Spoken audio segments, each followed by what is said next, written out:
guys, my name is Dita. Welcome back to my channel.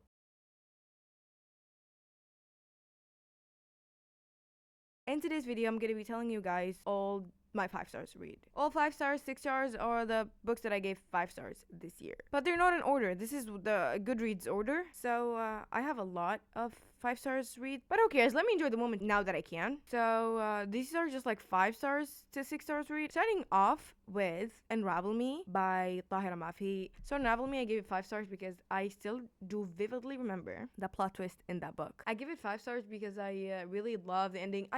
Something about me that I love all Tahira Mafi's endings. So the book would go 2 stars up based on the ending only. I really liked Unravel Me. And second, we have surprise, Ignite Me is a 5 stars. Everyone read this actually gave it a 5 stars because it's just good. And it's not because of Lift Your Hips for Me Love. I swear to God, it's not.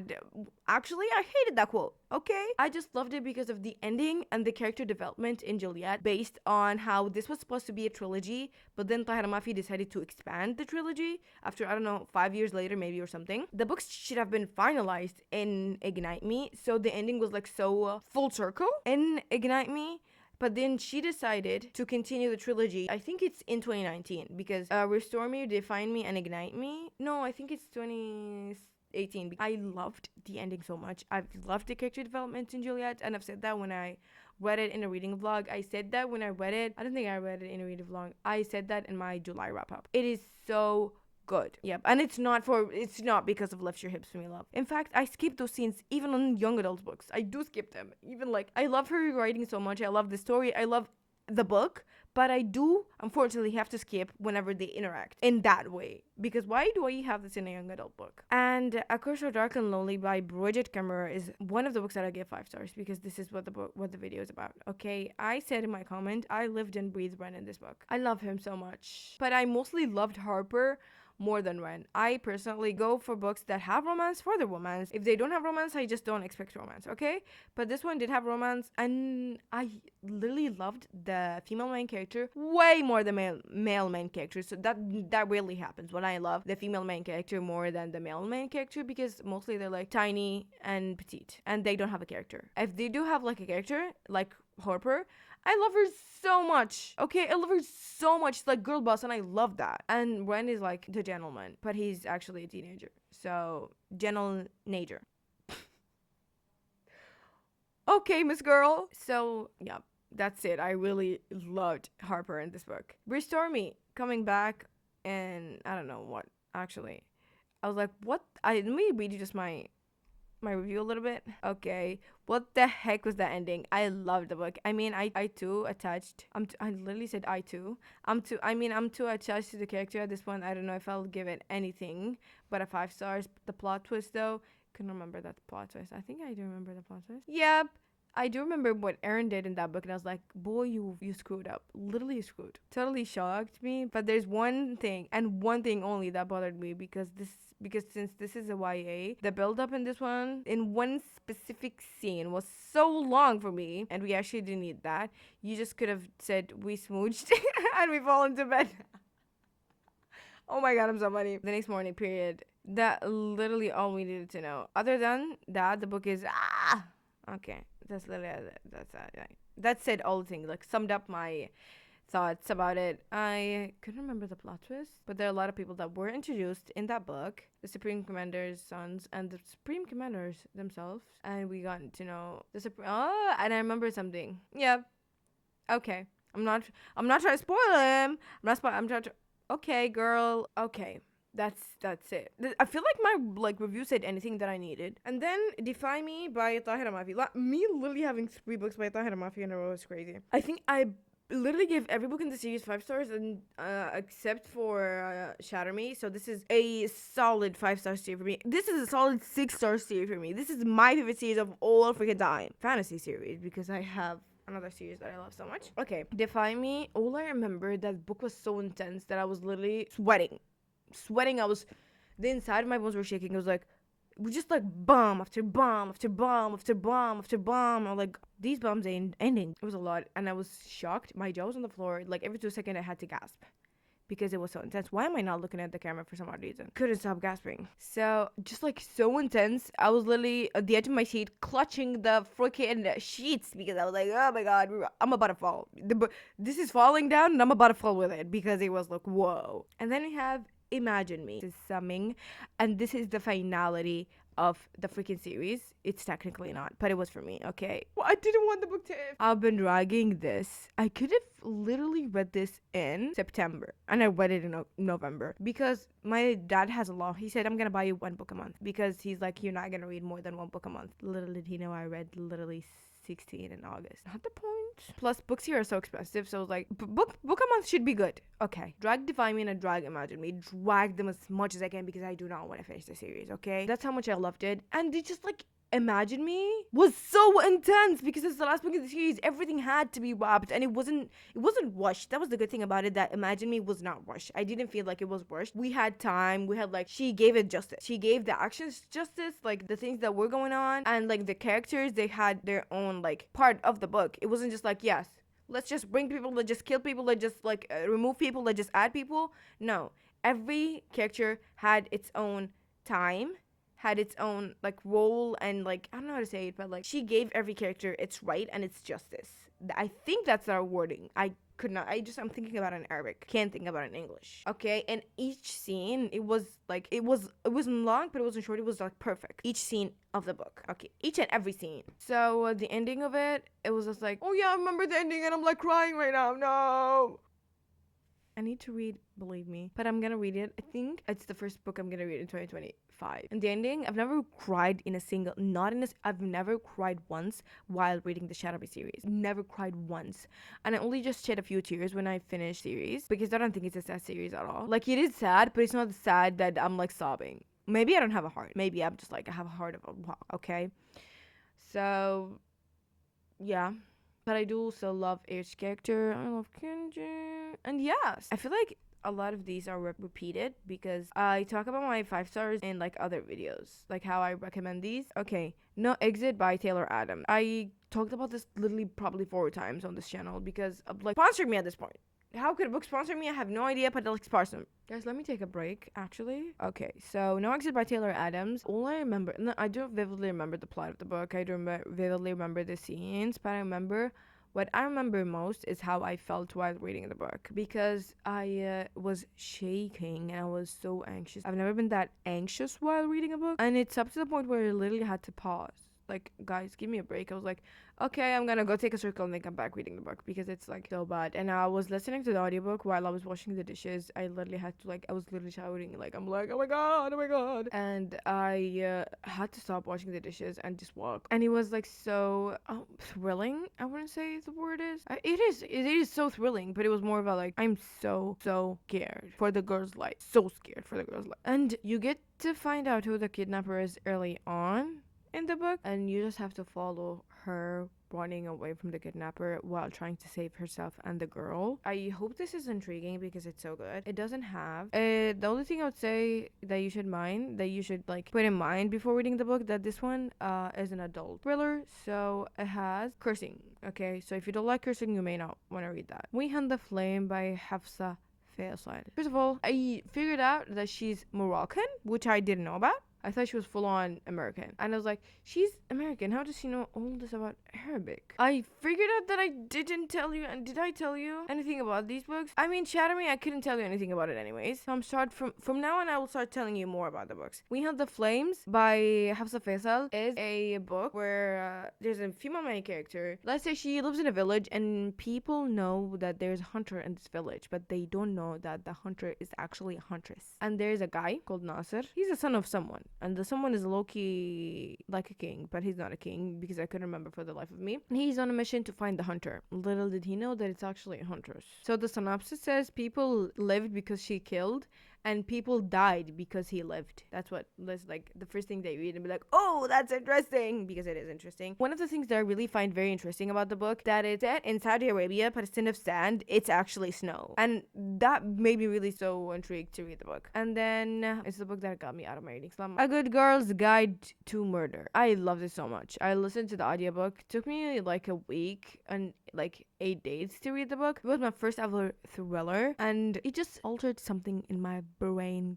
chemistry, and I'm not the same person ever after reading the book, because I saw a video of like me reading when I first started reading A Good Girl's Guide to Murder. I wasn't planning to find like who the killer is and everything, but I saw a video while I was reading A Good Girl's Guide to Murder saying how me trying to find who the killer is and ended up being absolutely wrong, because it didn't give you a lot of clues about who the killer is until the end of the book. Like at like the very end, you're starting to get very like obvious clues, because if she started hinting big hints about it from the beginning of the book, you'd be like, I know who the kidnapper is. You can go then spoil the book for yourself, and then you wouldn't enjoy the book. So I think that's very genius of her to like write the book that way. And I just loved the book. Despite that she had the main character say a lot of cringy things, I just looked past it. And it's so sad that I can't reread the thriller because it's a thriller. Or maybe when I reread that, I would have noticed more like clues now that I know who the killer is. Maybe I will in the future, but who knows. Okay, next.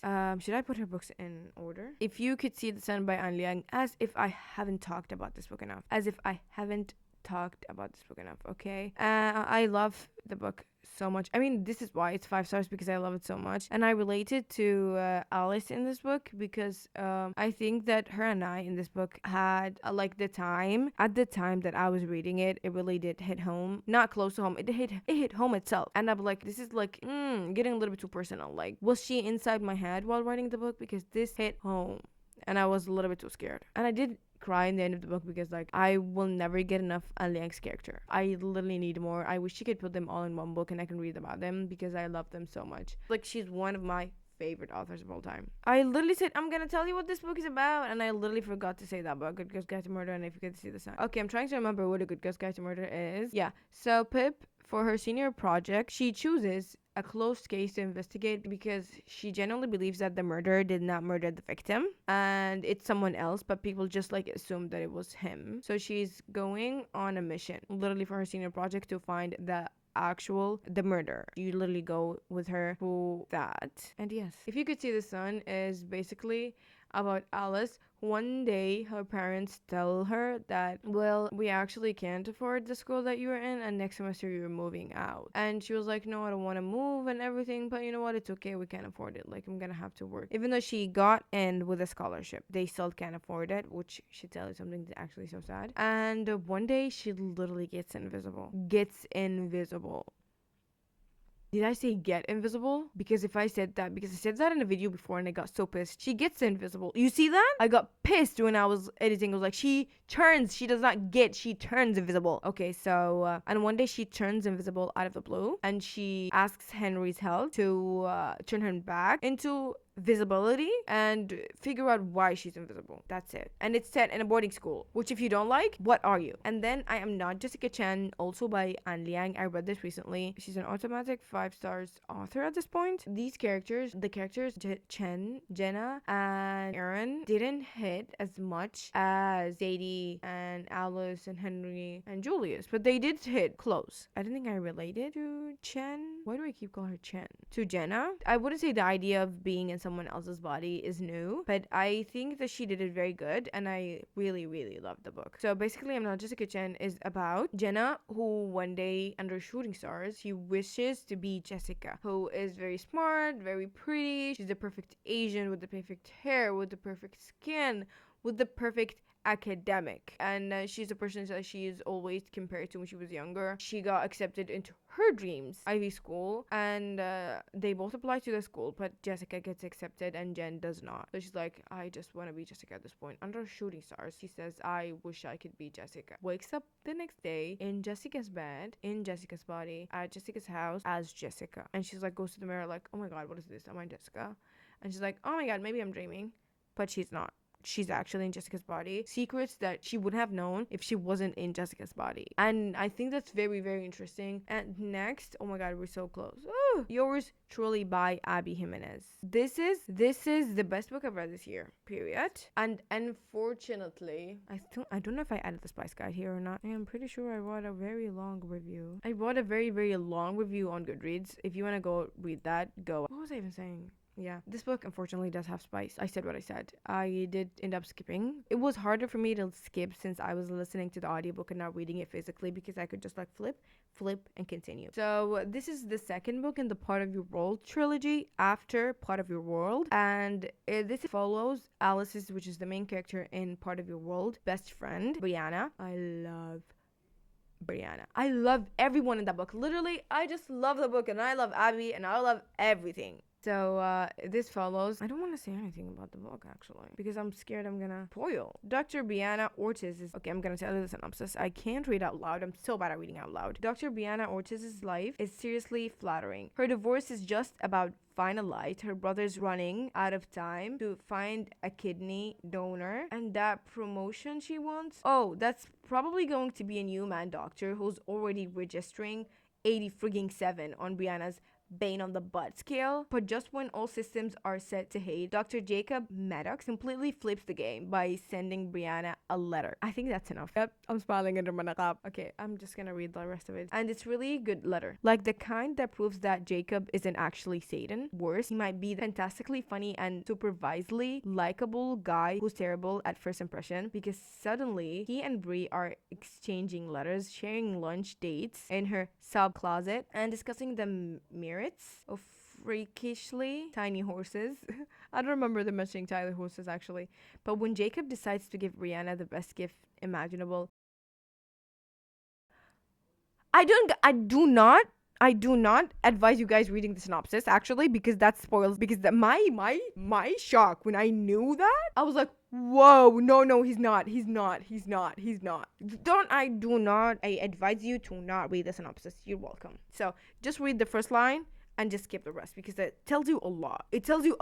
Okay, I loved the letter in the books. Did not know that I would actually love if someone sent me a letter. If you want to send me a letter, just hit me up and I will take that. Okay, I did not know that I wouldn't say my love language is like words of affirmation, but I do need words of affirmation from time to time. Like my way of receiving love could be love letters. I've never got a love letter in my life. Not even from my friend. I didn't even want it from a guy. Thank you. So that's that. Like, this is the first time of my life reading about a character with anxiety, social anxiety, and it's just my first time being in someone's head while they have social anxiety. I didn't know. I was absolutely clueless. I was absolutely illiterate about anxiety. Okay, I watch people who like talk about anxiety, like talk about their panic attacks and everything, but I did not know what would trigger them and how would they feel while having a panic attack. It was mentioned once in Restore Me, but it wasn't like, it was just like Aaron having a panic attack. That's it. I'm like I'm having a panic attack, and that's it. But it wasn't like more described. I didn't know what he was feeling. I didn't know anything. But Jacob is the person with panic attack, and Brianna dealing with him while he's having a panic attack, or maybe while he's just anxious or anxiety is high. And now I know how to deal with it due to how Brianna dealt with Jacob. That was probably my favorite part of the book, besides the romance. I feel like the anxiety representation and then the romance, letters, and the dog is so like adorable. I just love and adore them. I love the interactions between them. Interaction between their families are so adorable. I just love everything. I swear to God. We have 3 more to go. I hope this doesn't find you. Me talking for 40 minutes. Julius and Sadie are rivals in high school, okay? Sadie, she's a people pleaser. So when she does something that she doesn't want to do, but she can't say no because she physically cannot say no because she is a people pleaser, she writes an email about it. She drafts an email about it, okay? So she's like, yeah. Imagine that I'm Sadie. I'm like, oh, I hate that you did that, you ugly fat rat, and like everything. And she drafts it, okay? And like over the years, like things when she was in 3rd grade, like, you stupid Julius, you are ugly and your hair looks nasty. And I hate that you have a perfect eyebrows. And I hate that you smell so good. And over the years, with different people, different students, and different teachers, one day, she leaves her laptop. Let me show you how she left it. She left the laptop like this. She goes to the bathroom, and the laptop is like this. And be like, I didn't do that. Like, who did that? She goes to the bathroom and comes like, oh, that's suspicious. She comes to find that while she was in the bathroom, someone sent all her hate emails. Funny enough that she was writing a hate email before going to the bathroom.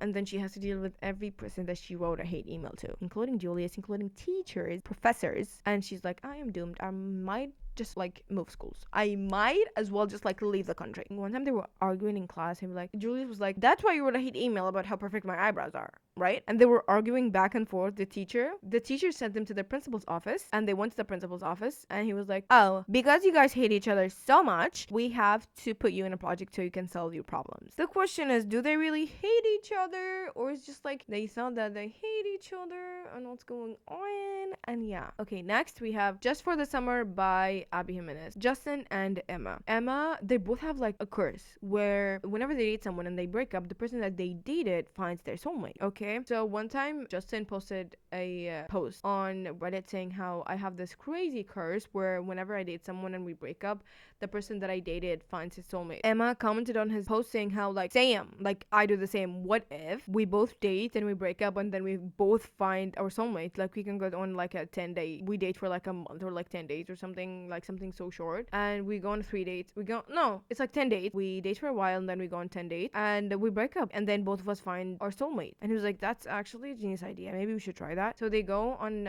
dates and it is so fun. Justin, I told you that's how I go to books for the male main character. First of all, Justin took very good care of Emma because she's more of a traumatized person. I feel so bad for her. So he's like more of taking care of her. Like he's like, oh, you actually have this.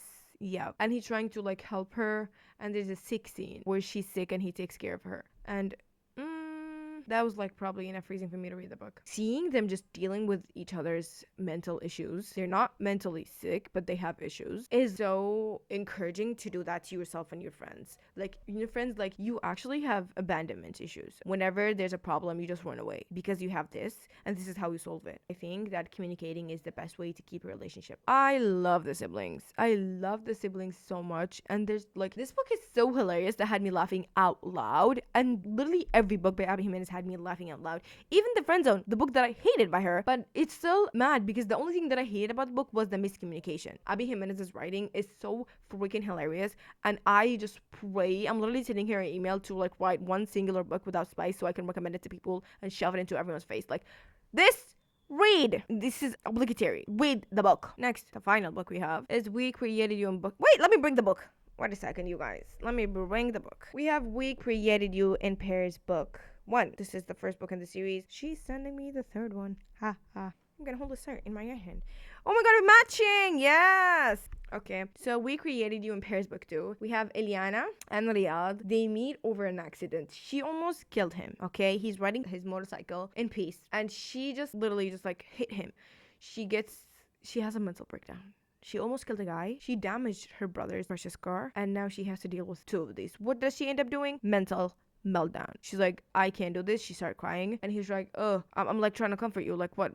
Girlie, you okay? You okay with the space in between them because they're both Muslims, and I feel like I've talked about this book enough. You see this? Okay, let me do this. Wait, you see this? This is customized.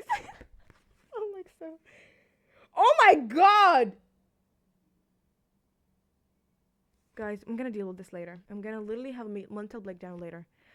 No kid is ever allowed in this room because look at this. Do you see this? Do you see this? This is the child that we had yesterday. She opened the book and no wonder why the book was like that. I had this book displayed. Whatever. So she's having a mental breakdown. He's trying to comfort the girl because she's having a mental breakdown. Like, would you walk on a girl who's having a mental breakdown? No, if you are, you're evil. Okay, but he's Muslim and they're both Muslim, so you cannot touch a girl that is in one of your mahrims. We have specific rules for who you can touch and who you cannot touch in Islam. She's one of the girls that he cannot touch. So he was like, I'm trying to comfort her. She's literally having a mental breakdown in front of me. And he's like, hey, why are you crying? Like, what's going on? Without touching her, he's keeping the respective space between them. And from that on, he's like, you know what? I kind of like the girl. Like, yeah.